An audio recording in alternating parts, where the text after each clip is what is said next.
चलिए अब छत्तीसगढ़ की खबरें देखते हैं। शुरुआत करते हैं मौसम की अपडेट के साथ। छत्तीसगढ़ में कुछ जगहों पर हल्की बारिश की संभावना है। आगामी 2 दिनों तक तापमान में बढ़ोतरी रहेगी। तापमान में 2 से 3 डिग्री बढ़ोतरी की संभावना है। प्रदेश में सबसे गर्म दुर्ग 42 डिग्री के साथ यहां पर रहा है और जो दुर्ग है वो सबसे ज्यादा गर्म रहा है। न्यूनतम तापमान अंबिकापुर में दर्ज किया गया है। अंबिकापुर का जो तापमान है वो 24.9 डिग्री दर्ज किया गया है। यानी कि अंबिकापुर में तो गर्मी नहीं है, अच्छा मौसम है, लेकिन दुर्ग में बहुत ज्यादा गर्मी है। 42 डिग्री टेम्परेचर दुर्ग में रिकॉर्ड किया गया है। हालांकि अब छत्तीसगढ़ में मौसम विभाग की तरफ से संभावना जताई गई है कि कहीं कहीं पर आने वाले 2 दिनों में बारिश हो सकती है, हल्की बारिश हो सकती है और कहीं पर टेम्परेचर बढ़ भी सकता है। हमारे सहयोगी राजेश निषाद ज्यादा जानकारी के साथ जुड़ गए हैं। राजेश, क्या है मौसम का अपडेट, बताइएगा।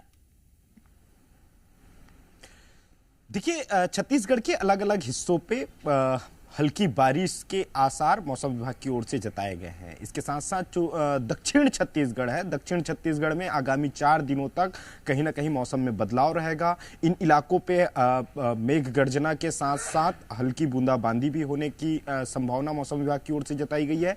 और देखिए, पूरे प्रदेश की बात करूं तो देखिए, आगामी 2 दिनों तक, 2 से 3 दिनों तक 2 से 3 डिग्री तापमान में बढ़ोतरी हो सकती है।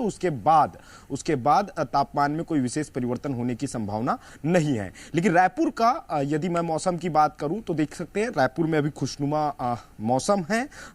देख सकते हैं, धूप अभी निकले नहीं है, छांव है, बादल कहीं ना कहीं हल्की बूंदाबांदी आसपास के जिलों पे होने की संभावना भी जिस तरह से मौसम विभाग की ओर से जताई गई है, उस लिहाज से यही लग रहा है कि जिस तरह से मौसम में बदलाव है, कहीं ना कहीं कुछ कुछ इलाकों पे हल्की बूंदाबांदी जरूर हो रही होगी। चूंकि हवाएं भी हल्की ठंडी इस वक्त चल रही है। और देखिए, रायपुर की बात करूं तो रायपुर में कल जिस तरह से जो तापमान था वो 40 डिग्री के आसपास था। दुर्ग में सर्वाधिक तापमान 42 डिग्री के आसपास दर्ज किया गया है। यानी दोपहर के वक्त छत्तीसगढ़ में कहीं ना कहीं गर्मी से लोग बेहाल होते हैं, लेकिन जैसे ही शाम ढलता है उसके बाद मौसम में बदलाव होता है, हल्की आंधी तूफान चलती है। लेकिन आज बताया ये जा रहा है मौसम विभाग की ओर से कि 40 से 50 किलोमीटर प्रति घंटे की रफ्तार कुछ इलाकों पे चल सकती है। यानी कि लोगों को सतर्कता बरतनी होगी, खासकर शाम के वक्त। चलिए राजेश, आप बने रहिए इस खबर पर। जानकारी के लिए शुक्रिया। आगे भी कुछ और अपडेट्स आपसे लेंगे।